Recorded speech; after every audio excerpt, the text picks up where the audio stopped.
So this is a very sweet song by Daniel Neymar, who plays guitar, so I thought I would dust off my guitar and play a little today. It's called Planting Seeds. I've been planting seeds on the ground, watering them with my sweat and tears, scattering them all around.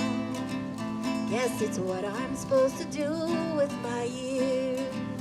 Funny thing is, I may know what I planted, but will never what will show. It always seems to me to be a perfect mystery.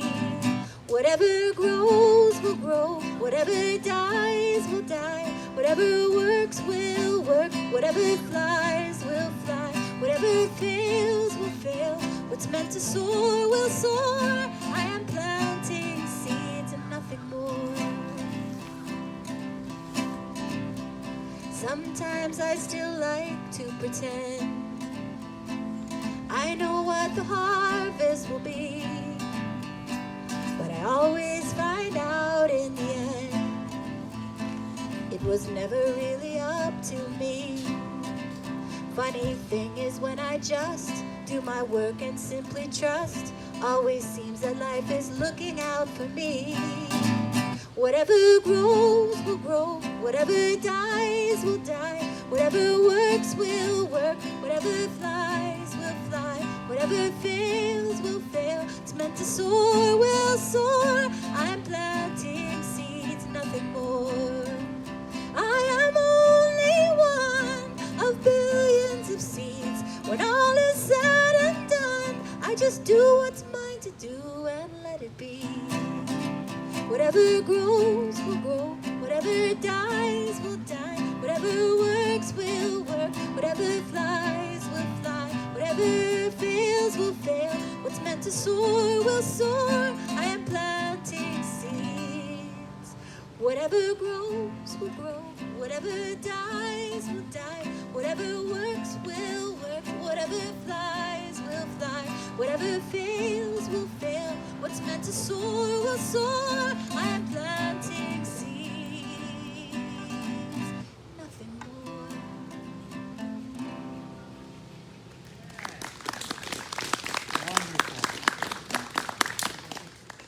So good morning and welcome to our outdoor service for today. And this is Unity of Buffalo. Today we're actually not able to be live on Facebook, but we're recording it and posting it. So I want to say good morning or good afternoon or good evening to the people who are watching it later in the day on Facebook or on YouTube. So let's begin with prayer as we are bringing, as we do everything in unity to always remember to begin with prayer. So if you'll join me in taking a moment to just take a deep breath and arrive in this present moment. Arrive in this place, in this spiritual community, in this sanctuary of nature, this peace park, and most of all, to arrive right here in our hearts, to be in this present moment, filled with love and gratitude and appreciation for the gift of this brand new baby day and all that we will share this morning in words and song, prayer, maybe a little bit of laughter, and some good community and fellowship. Thank you, God. Amen.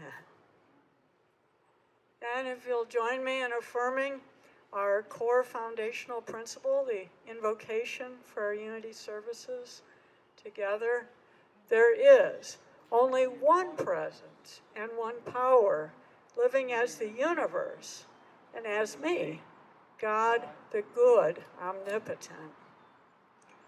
And for Unity of Buffalo, we bless our vision and mission and our core values. You know, we hold a vision and we work towards creating a world of love, peace, and abundance for all. And how do we do that? By practicing our mission of practicing the presence of God through prayer, education, service, community, and creativity. And our core values, we can demonstrate them right now. The first core value is loving, to be loving towards ourselves. Give yourself a hug this morning if you haven't had a hug yet from somebody else. And, take that energy and extend it out to the world. Spiritually centered, having practices that help us be spiritually centered. And that can be tapping our heart, coming for our Sunday morning services, reading the daily word, all the things we're going to do today. Being inclusive, welcoming everyone wherever you are in your spiritual path, that we hope that you can feel like you can find something here for you. I remember our unity minister in Chicago just used to say, take what you can and leave the rest. If everything doesn't resonate, you'll find something that is a seed for your consciousness. And being respectful, namaste, and compassionate, coming from our hearts in all that we do. So, today our daily word reader is Eve Wackett. I was going to call you Dale here, Dale. Eve Wackett, and the word is joy. Joy is the call of my heart. Whether I am at work or at play, I bring a spirit of joyfulness to everything I do. More than a mood or an attitude, joy is part of me and mine to live and to share. Like all aspects of my divine identity, joy flowers in my consciousness when I hold joyful thoughts and feelings. I express my joy as the excitement of anticipation, fascination at a new discovery, deep satisfaction in a relationship, and the tranquil glow from communing with God in prayer. My joy is contagious, and I love to share in it. I have feelings of joy when I take part in a friend's or family member's joyous moments, their celebrations and accomplishments. I feel quiet joy when I offer encouragement and even when I give comfort, grateful to share the care and love of God. And the scripture for today is, rejoice always. 1 Thessalonians 5:16. Thank you. Thank you. And so the affirmation is again, Eve? I say yes to the joy that invites me in this moment. Okay, let's say that together. I say yes to the joy that invites me in this moment. Great, great. And so now we have our prayer time, and Mary Jo Foley is our prayer chaplain for today. And there's so many things going on in the world. We want to hold the people in Haiti in our prayers, the effects of that earthquake, and things going on in Afghanistan and all over the world, and in our own families and hearts. So I'll let you. Well, I'm honored to be here today and to be your prayer chaplain. So let's include everyone in our prayers, everybody that asks for prayer, everybody that doesn't ask for prayer, but we all need prayer. So let's include the whole world in our prayers. And let's close our eyes and take a deep breath. Put your hands over your heart. And may the words I speak be those of your own heart. And dear Father, Mother God, I am so grateful to be here today. To be able to breathe this fresh air. And to hear all kinds of sounds.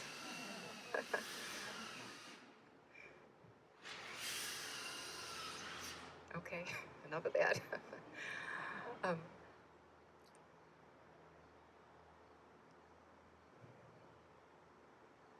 I'm grateful to be alive and to feel love and to feel joy and to do the things I really want to do and to be there for the people that I love, the people that need me.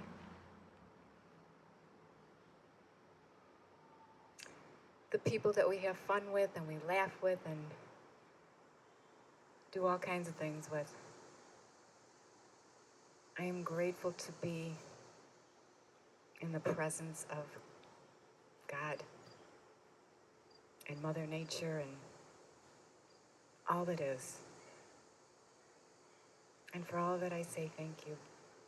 Thank you, thank you, thank you. Amen. Thank you, Mary Jo.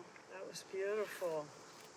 So, last Sunday I was off, but I listened to the service on Facebook, Facebook Live, and heard Brother Sam, and I know he gave a wonderful message. How many were here last week? Or good. So, you know, he really is a master at getting you engaged and pulling you in, and you know, he asked, you know, he shared an important message, I thought, about listening and how sometimes we really miss the most obvious things. You know, someone says something to us, maybe we hear the words, but we didn't really hear what is being said. And, or, you know, somebody said, sometimes you heard it and you know it, but you don't know that you know it. You know? And so I thought, wow, what a great message. And today I want to expand a little bit further on this idea about listening. And especially how being in nature, connecting with trees and birds and nature, is just such a great opportunity to practice our listening skills or to enhance our ability to listen to the voice of God really everywhere in our lives. And I love that opening song, Planting Seeds. I want to give a shout out to Phyllis Lobbins. I know we've got a lot of wonderful gardeners here, but Phyllis had a wonderful article in the Buffalo News a week ago Sunday, I think. And, oh, you know, wow. We should all be standing in line to see your garden. But, you know, sometimes we often in nature miss the most obvious things. But, you know, as it says in the Bible, as you draw close to God, God draws closer to you.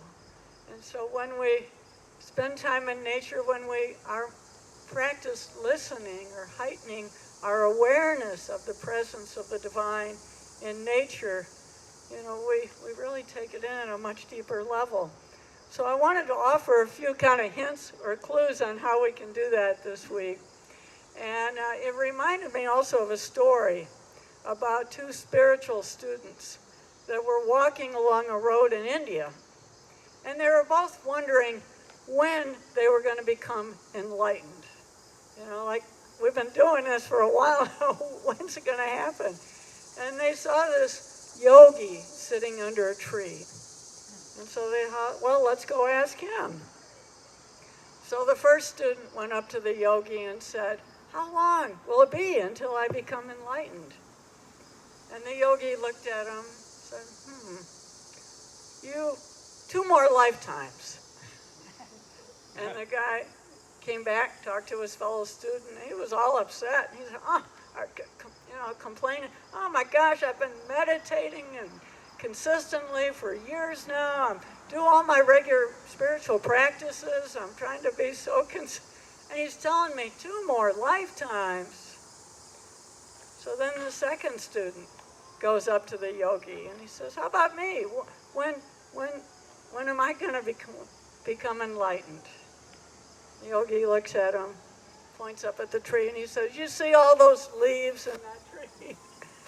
That many lifetimes until you become enlightened.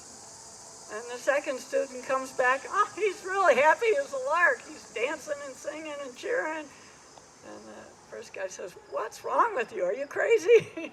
He said you're going to take forever to become And he said, yes, but I am going to become enlightened. It's going to happen. So, you know, I think, well, the path to enlightenment is maybe it's being in the present moment, not being focused on when it's going to happen or how long or am I there yet or I got to get there. And you know, but it's just, as the Daily Word said, saying yes to the joy that invites me in the moment. And then we're not focused on, when am I going to get there? And I think spending time in nature helps us to have that present moment experience, to just be with what is, you know. And I think we probably all have had times I call them God moments, a moment when you've been in nature or somewhere doing something, and boy, it's just sort of breathtaking. You're just moved by the power of the moment. And I've shared this a few times before, but my parents, when I was growing up, our folks had a cottage up north in northern Michigan. I grew up in the Detroit area, and there's a town up there called Petoskey, and that's right near where we had our cottage. And we would go up there every summer, and my mom just loved it up there. I mean, that was just heaven on earth for her. But as you get up near Petoskey, there's kind of a series of rolling hills that you have to go over until you get to the last hill before you're about ready to drive down into Petoskey. And from the top of that last hill, before we drive into Petoskey, you have this beautiful, breathtaking view of Little Traverse Bay. And there was just something about that view that when my mom saw that, it was just like, and so when we'd be driving up there, especially the last 20 minutes when we were getting close, we'd be like waiting with bated breath, which, are we almost there yet? Which is this going to be the last hill? And looking for that view. And it was just like as soon as we reached the top of that hill, it was just like you could just feel every care in the world just went out the window. Every tense muscle in her body just totally relaxed. It's like all was well with the world, no matter what else was going on in that moment when she saw that view of Little Traverse Bay. And, I call that a Petoskey moment. That it was just, and it's the kind of thing, all I have to do is think about it or say the words or close my eyes and I can be there in that moment at Petoskey. And so I like to think, I hope we all have some Petoskey moments. And so I think another way to kind of enhance our, and it can happen anywhere. It can happen here on our Peace Park. It can happen, you can go to Hawaii or travel somewhere exotic, or you can just be in your backyard and have a moment like that. And yesterday we had a celebration of life service for John Scott. And there were many of us that were here and shared a lot of wonderful memories. And one of the things that I did in preparing for the service is that I remembered that John, for many years, wrote articles for our church newsletter. Every couple of months he had something on his reflections, what he was learning about A Course in Miracles. And I pulled out all the articles and made copies of them, and I think there's still a few sets over there on the table. But there was one article that I shared yesterday. They're all gems. But he shared about how to listen, how to really understand. And I feel like this applies not just to the Course in Miracles, but art, to music, to being in nature. I could say it's the art of listening.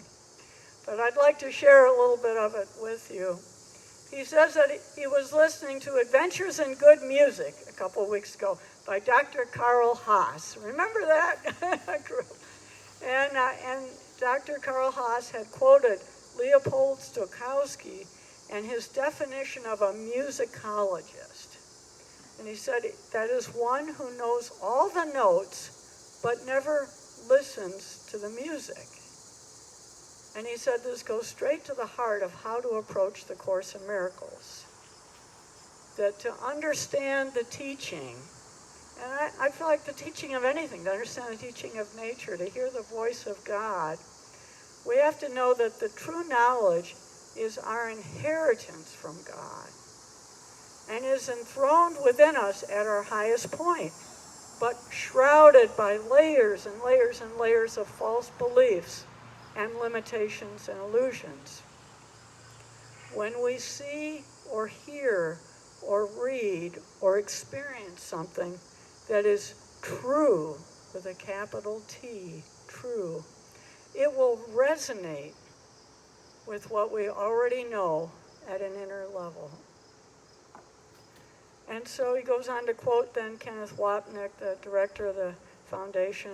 He says that That is why you can't understand A Course in Miracles when you try to pick at it with your own brain or your own thinking, or you try to analyze it. Rather, with the Course, you do as you would approach any great work of art, a painting, a poem, a Shakespearean play, a work of literature. He says, just let the words resonate inside you.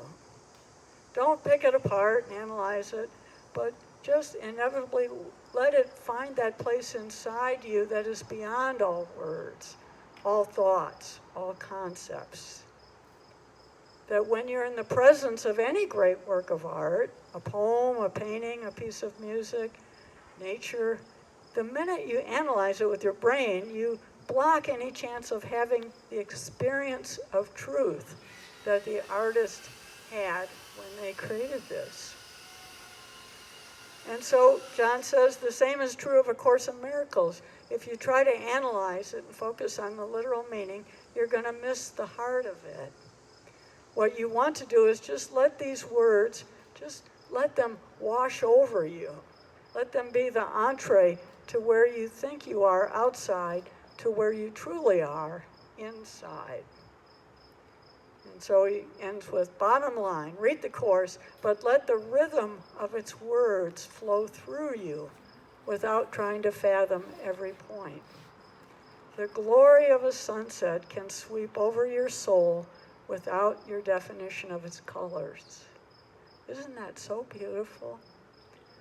You know, I took a course last fall in mindfulness outdoor education, how to practice mindfulness outside. And one of the things they suggested is don't get, you know, when you take people for a walk in the woods, sometimes people are going to want to get focused on figuring out the name of everything, and what type of tree that is, and what type of bush, and bug, and bird, and, you know, but that kind of takes you out of your head, you know, rather just enjoy it. I mean, later you can learn that stuff if you want to know the type of bird, and the leaves, and the tree, and all the qualities, but, you know, there's also that time where you just want to soak it up, you know, just feel it, let it resonate deep within you.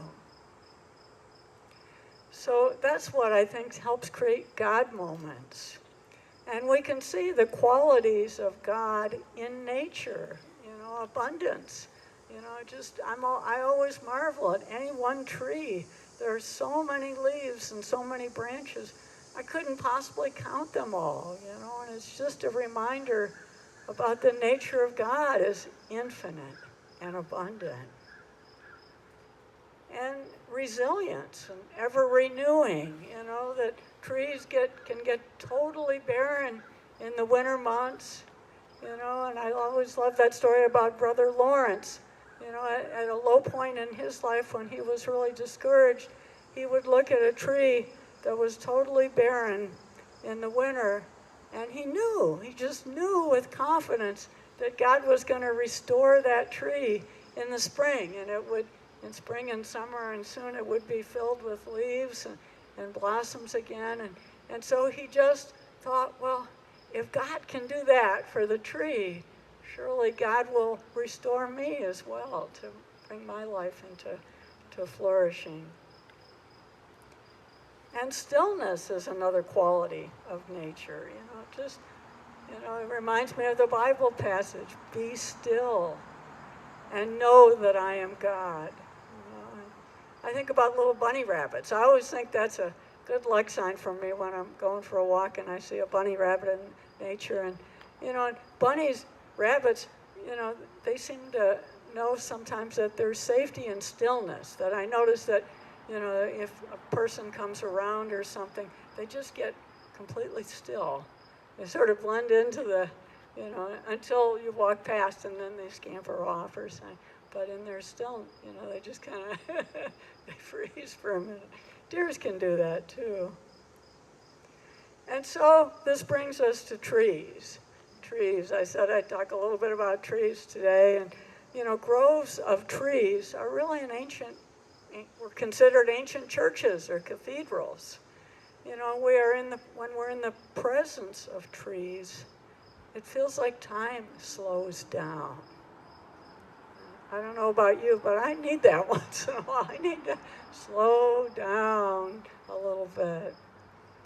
And we breathe in oxygen, we breathe out carbon dioxide, and the trees breathe in carbon dioxide and breathe out oxygen. And so we are in this infinity of dance when we're in the presence of trees. And it's interesting, Native people, often refer to trees as tree people. And I think that's really very accurate in a lot of ways, that trees are beings. And in the world, it's really, we and trees are the standing ones. And most others are not, but it's humans and trees are the standing ones. We're alike and we're different in some ways.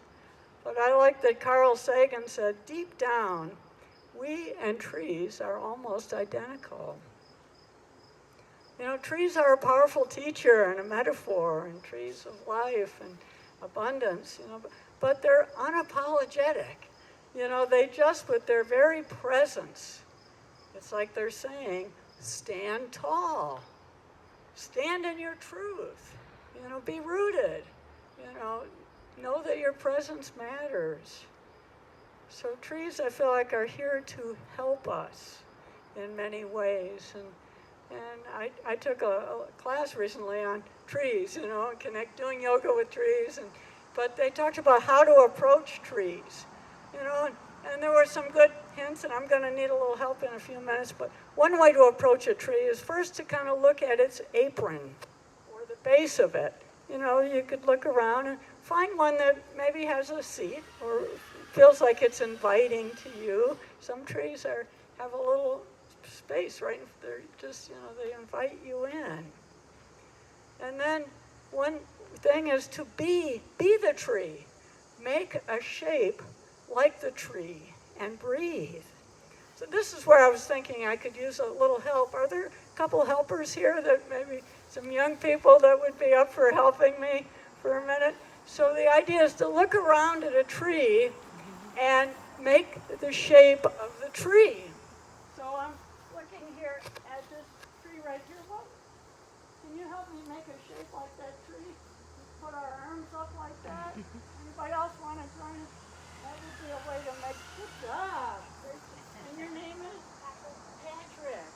Now I was looking at that tree over there. That's kind of curved. How would you yeah, great job, Patrick. Or we could get one that's just straight. Make a shape like the tree, yeah. Or there's two over there together. And then I was looking at those two there, they're kind of like crossed. Wouldn't that be kind of... Boy, Patrick's doing a great job. Thank you, Patrick. So that's a way to connect with trees, to approach a tree, is to look at its shape and match its shape. And then, of course, as you approach the tree, you can bow to it with reverence. Or touch the tree and connect with it in some way. You can hug it or just touch it and feel it. So, trees. And then, of course, we'll talk about birds in a minute. But I wanted to just read you in the words of a poet. And in Unity, we have many great poets, but you all know James Dillard Freeman wrote The Prayer of Protection and many other things. And he wrote an essay about what is a tree. And I wanted to just share that with you in closing, that he said, life is much like a tree. We speak of the tree of life, and that's no mean symbol. What is a tree? If I asked you, I imagine you would talk to me about the spreading branches and the green leaves. You might tell me about its roots and trunk, or speak to me of shade and fruit. If you were a botanist, you might speak to me about the many syllabled scientific terms. But what if I asked a bird that flies above and perches in its branches to sing or to sleep? I wonder if you would find a tree from a bird's description of it. I wonder if you could even find a forest of trees. What if I asked the ant that I see scurrying up its trunk and running from twig to twig as it herds the aphids that feed on the leaves? What is a tree to an ant? I wonder if an ant may not see a tree as we see a landscape. Is every leaf a tree? Or the worm that is deep down in the dark earth that spent all of its life gnawing on a root? Suppose I ask the worm about the tree. So the tree is the tree, the same tree to all of us, or is it really? A man, a bird, an ant, a vine, a squirrel, a worm, and the tree. We all see it from our own perspective. So the real tree? Wave particles. I like to think consciousness. That's another new idea. We'll find ways tomorrow that we can explore that even more. But the infinite one is expressing itself in a tree. So say whatever you may say of a tree, there remains an infinity still to be said. The tree just is. But what it is depends as much on what you are as what the tree may happen to be. And so it is with the tree of life. So, one more words I want to say with you. Lao Tzu said, keep a green bow in your heart and a singing bird will come.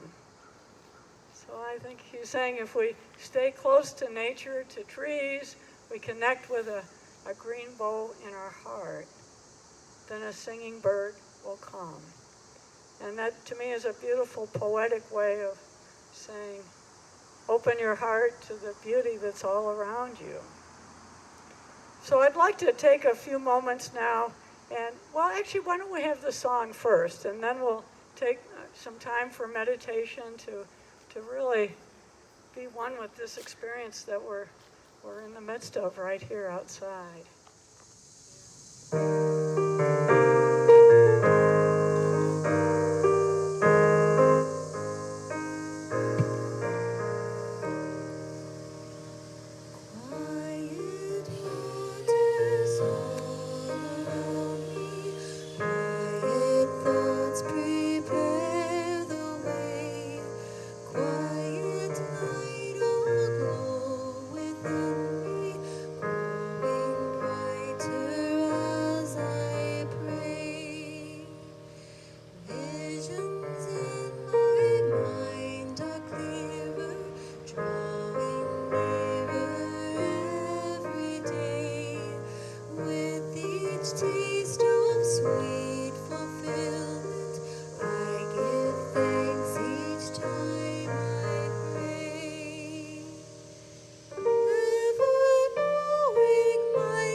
So I'd like to use this time now to experience the quiet waters around us, to appreciate quiet waters within us. And you might start with your eyes open for a moment, just doing a soft gaze, looking around up at the trees and just appreciating the color, the sunlight shining through, the diversity of shapes and the infinite number of branches and leaves, and all the different directions and shapes.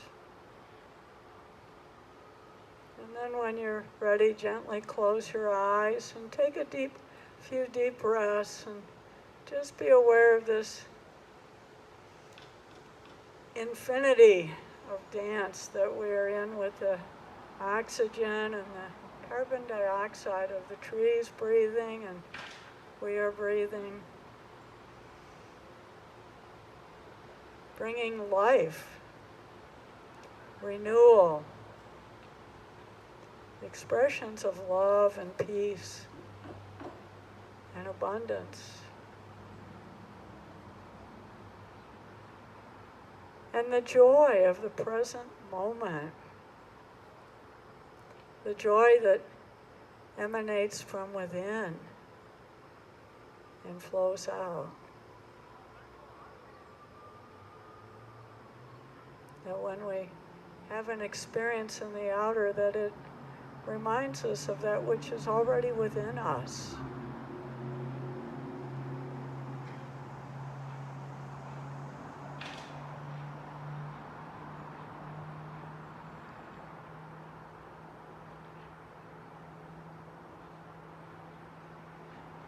And so Lao Tzu said, keep a green bow in your heart.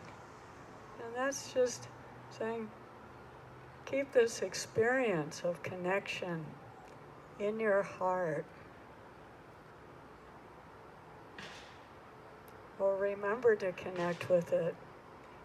And a singing bird will come. And the singing bird may be a message for you. You might think for a moment about the many kinds of birds and the sounds of birds. What type of bird speaks to you right now? Or if you were a bird, what would you be? Would you be an eagle soaring up high over all these trees? Would you be a bluebird of happiness? Or a robin, the robin of spring, a red bird?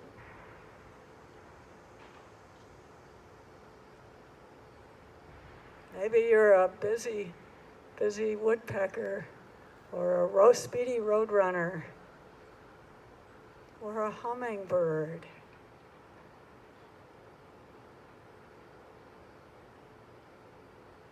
Are you a dove, or a wise owl? Ooh, ooh, ooh. Or perhaps a beautiful swan on a lake.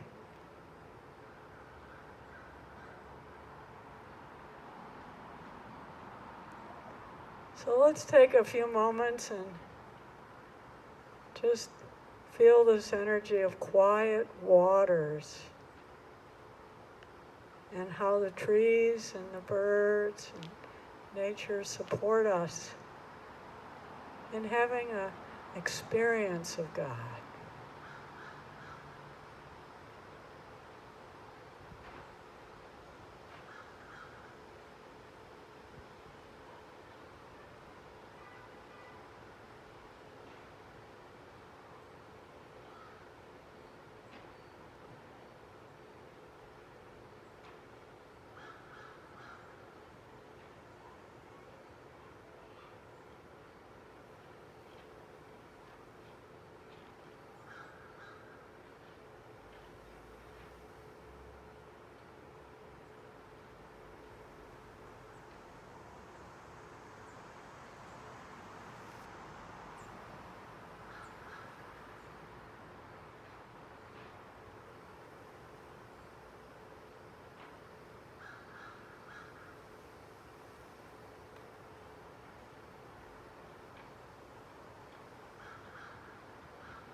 Keep a green bow in your heart. And a singing bird will come.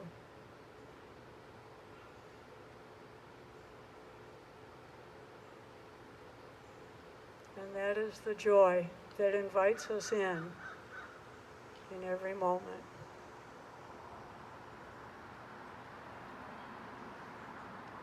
I invite you to take a few deep breaths as we gently begin to bring our meditation time to a close, but to know that this moment is something we can choose again and again at any time.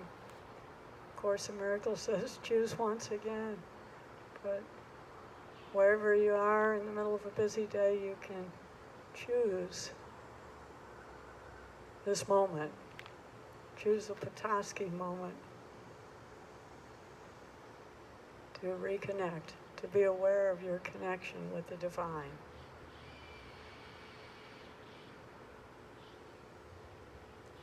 And so it is. Thank you for sharing your practice with me today. Amen.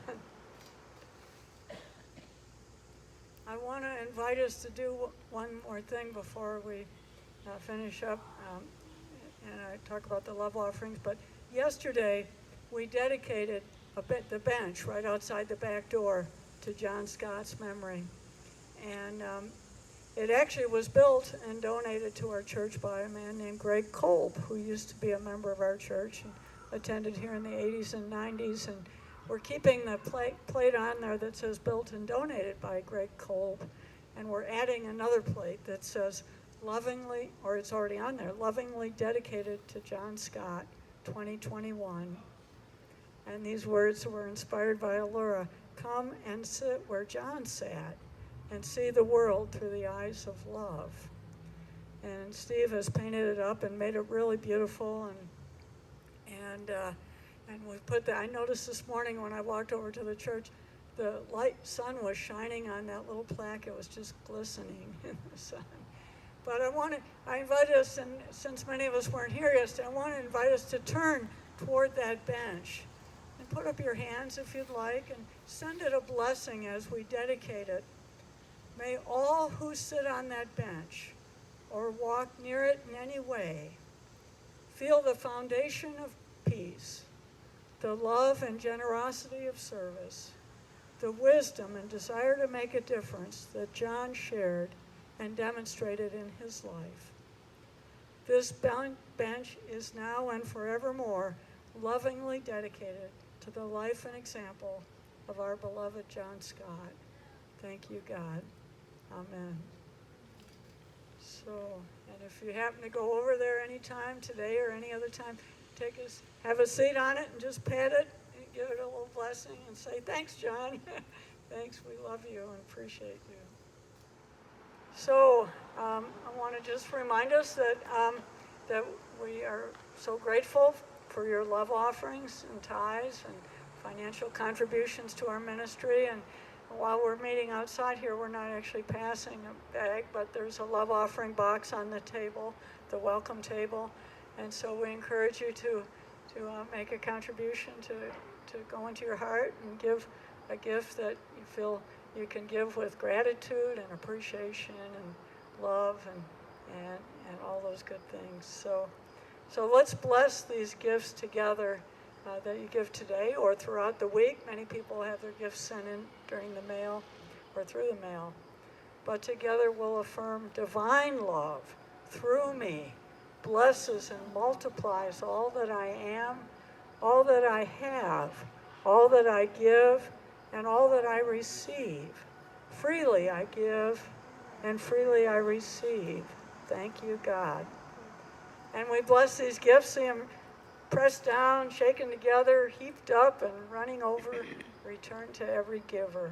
Thank you, God. Amen. We have just a few transformational opportunities. Today, after our service, I think we said 11:30, but maybe we'll start a little earlier. We're going to have a Peace Park team meeting to decide about a few things, some bricks to finish off the path, and where to put. We're going to plant a tree for John Scott thanks to Eve's donation, and we need to decide where to put that. So everybody's welcome to attend the meeting. We've got some Peace Park team members, but you're all welcome. And I just wanted to share with you a note I just got recently, an email from the president of the Linwood Neighborhood Association. They did a community cleanup this week, and she said, "We are so grateful for Unity of Buffalo sharing. This green space is the only nearby spot that many have to go and soak in the tranquility of the natural world. It makes a big difference," she said. "Thank you." And that's from Leslie. She's one of the people that lives on the street, and president of their neighborhood association. So I wanted to share that with all of you because we're here because of your support. Next Sunday, I'm taking the Sunday off to go to a family reunion in Connecticut, and Tom DeLore has graciously agreed to share the message, and he'll be talking about forgiveness. And then the following Sunday, I'll be here for sure, and hope you all will be. John Two Hawks is going to be our guest speaker and musician on August 29th. He plays the flute, and it's just beautiful.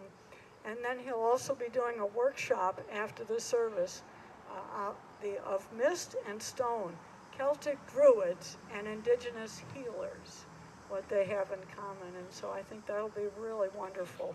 So mark both those dates on your calendar. And everything else, we've got lots of other classes going on, and that's all on our website and on our email blast. So I think we are ready to close now with We're All Friends Here. Are we going to do that?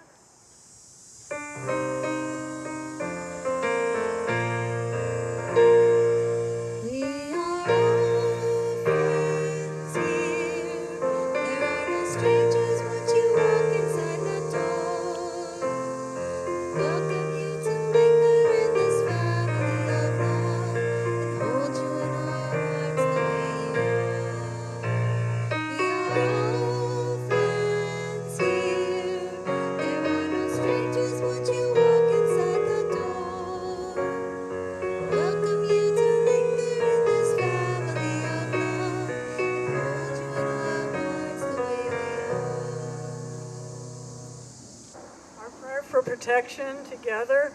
The light of God surrounds us. I am light. The love of God enfolds us. I am love. The power of God protects us. I am power. The presence of God watches over us. I am presence. Wherever we are, God is, and all is well.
Thank you for joining us this morning.